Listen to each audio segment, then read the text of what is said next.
If you've ever tried out something new and you thought it was going really well, then got really cocky and it went really wrong, go ahead and hit that subscribe button. So here we have my brand new chronograph. It was new. So it was all going really well until I brought out that shorter AR-15. There was mad sun glare off that red dot on it. And I was focusing more on the target I was trying to hit, and I was trying to be accurate while getting readings as well.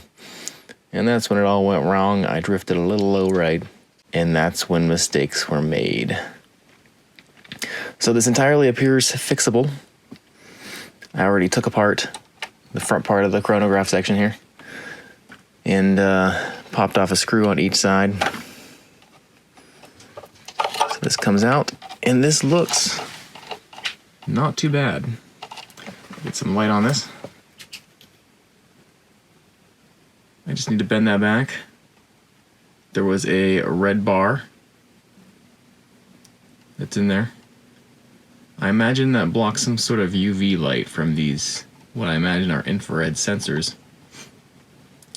So all I need to do is straighten that box, add some insulation to make sure it doesn't touch the box because electricity runs through these things, and reattach that red bar section. To try and bend this part back up some to make it flat again, I'm going to use the biggest Allen wrench that fits in there. Try to give it a yank. This is only made out of aluminum, so it's not too bad, but still may exceed the limits of what I can pull on an Allen wrench. If I get some pliers on this bad boy, that'll fix it.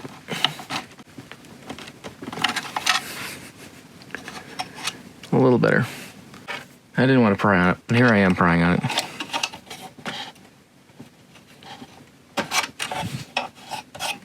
Pretty good.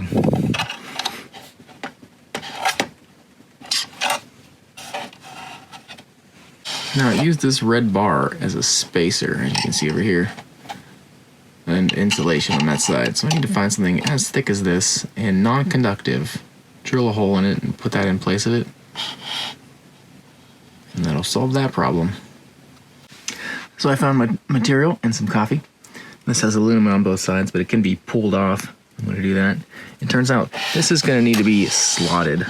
This is an entire screw up here that's bent, and it's bent like that from the factory on this side. That's the normal bend. It's got a little overbent when the bullet really whipped it around here and tapped it in the head. So I'm going to just slot that piece. So I'm going to just go straight in there, and I won't need to take this whole screw out because that sleeve is threaded on, and I'd have to completely unbend that. So I'll work on taking that apart. So I'll cut and slot that piece of plastic next.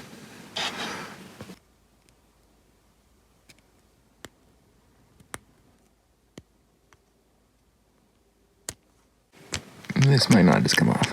If this doesn't work, I'll have to grab some plexiglass.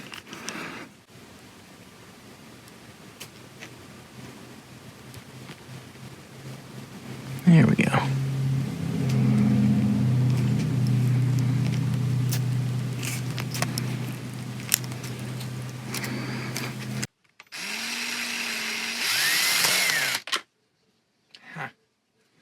Well, that's not easy. Won't have to cut that now.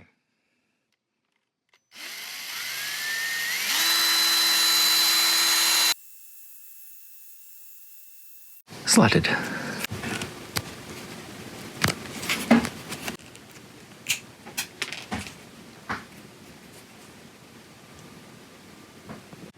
Now I need to politely but firmly bend this screw back into shape without breaking it.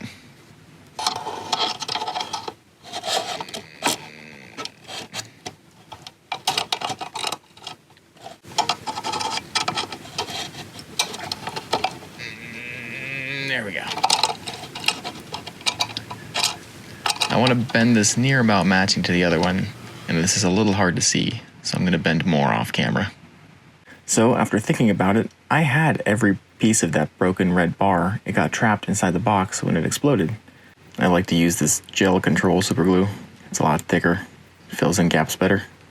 All I need to do is super glue on each side, let it cure, and leave a slot for it to slide into, and I should be good to go.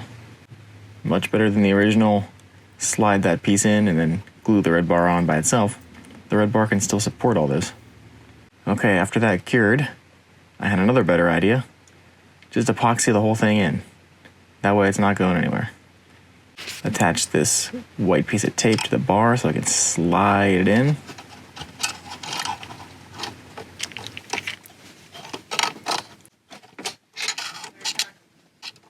This is the epoxy I'm using. It's done pretty well for plastic in the past for me. Just need to mix up the epoxy.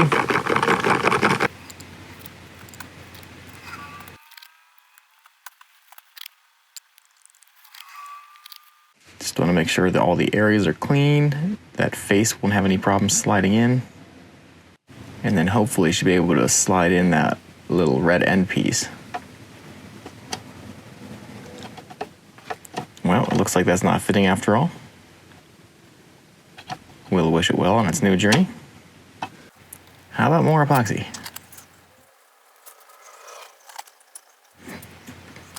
Carefully get the epoxy in there.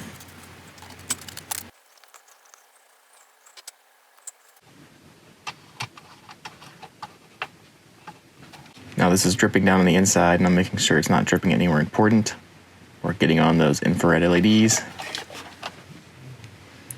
And it's good to rotate it some so it all tries to stay in the one area instead of dripping all the way down. Alright, the epoxy has now dried a few days, so time to move on. When I got this, it came with spare parts. I thought, that's funny. People must shoot this a lot. That won't be me. Well, that's funny now, and I'm glad it came with spare parts. So I'm going to take this rod off and straighten it, and move it up to here because I believe this is going to need bent a little bit to match the rear again.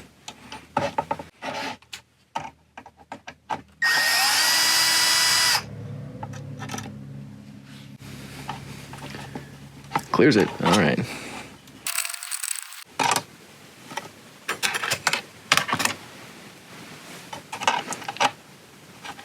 Get the new one on and see how bent that is.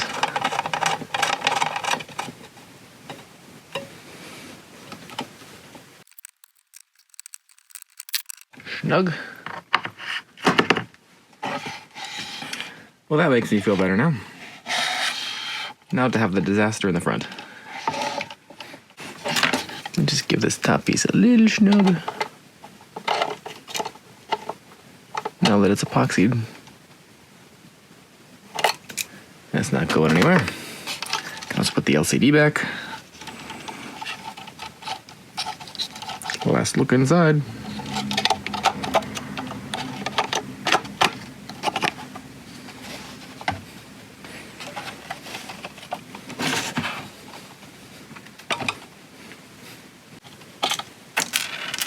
That could have been dangerous.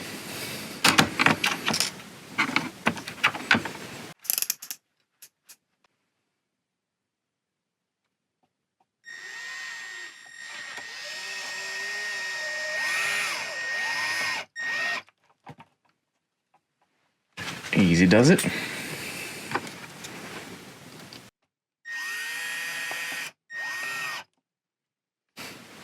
Looking better already. Beside a little ding-ding. Just a little metal kiss. Steel versus aluminum. I don't think anyone won though. Well,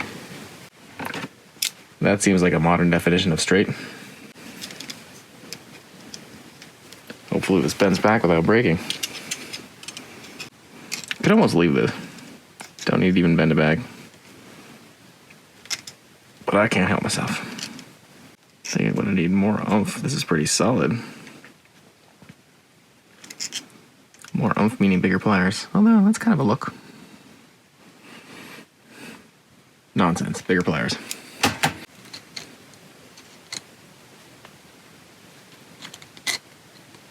It might be staying like that.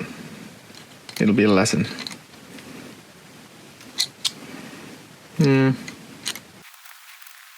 Better than it was.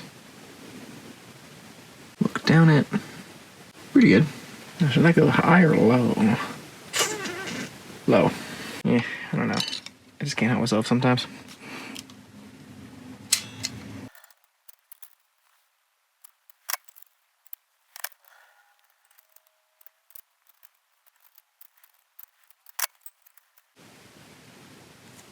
Of course, not as straight as we were. Take more work. But that is better, so let's try to get that straight overall and then call it done.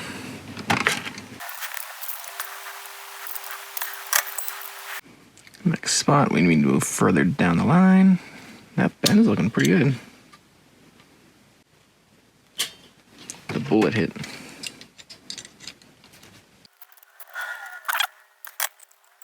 Just working our way down till it's all straight.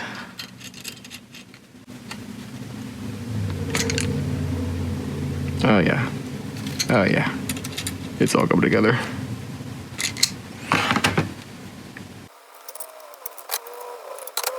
Okay. That's pretty decent. Still has battle scars. Hopefully it'll coincide perfectly to line up with the amount of bend this has. This isn't perfect either.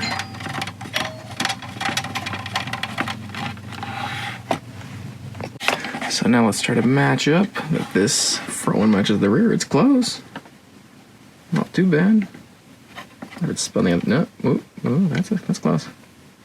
Since this holds tension on it, I'm not too concerned if it was loose on the bottom. It's not going to go anywhere when you screw in the top. Just give it a slight.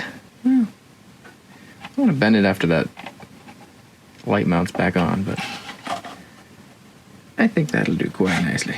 Let's get the other one on. Ah, yeah. It's all coming together. We have a failure to spin. There we go.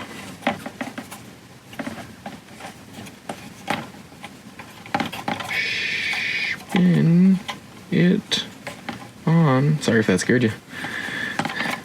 Get outside more. Alright, now that doesn't match. Is that going to be close? Looks like it. Looks a little offset to the right side. It actually needs bent in. But also to correct that, I'd bend this out. Whatever gets these top LEDs matching up with the bottom LEDs again is all we need. And that's looking pretty good. Guess we'll put a screw in and observe. Also, these things do have a left and a right, but I believe that's still lined up from before. I didn't really move anything. And looking down the barrel, oof, yeah. Look at that, it's pretty much lined up. Nice, nice. Battle scars to prove it. Well, still powers it up. I'm gonna throw through this. That won't cause any havoc. Well, sees that. Here, here's a toy. Coming in hot. Boom. Sorry, Toyota.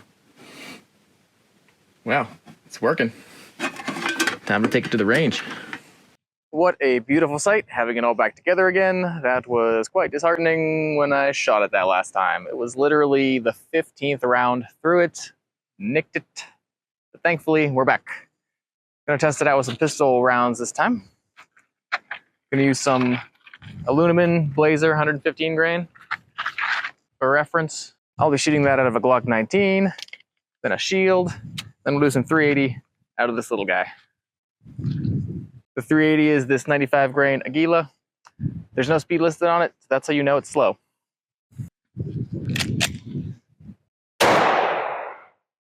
$11.38, $11.04, $11.03. Missed it. It seems like the shots need to be low in the area for them to register, at least in broad daylight. I have it sitting in the shade. Next, the shield. Try for low in the frame. 10, 19. 10.46. Missed the last shot. Last for the little 380. 767.6. Whew, that's a lot slower. It works. I told you it would. Remember, kids, don't shoot your chronograph. The only thing you focus on is that it's safe where you're shooting behind it and that you're shooting straight through the chronograph. Don't do that. I used to be young, cocky, and had a broken chronograph. Now I'm old, wise, and don't shoot my chronograph.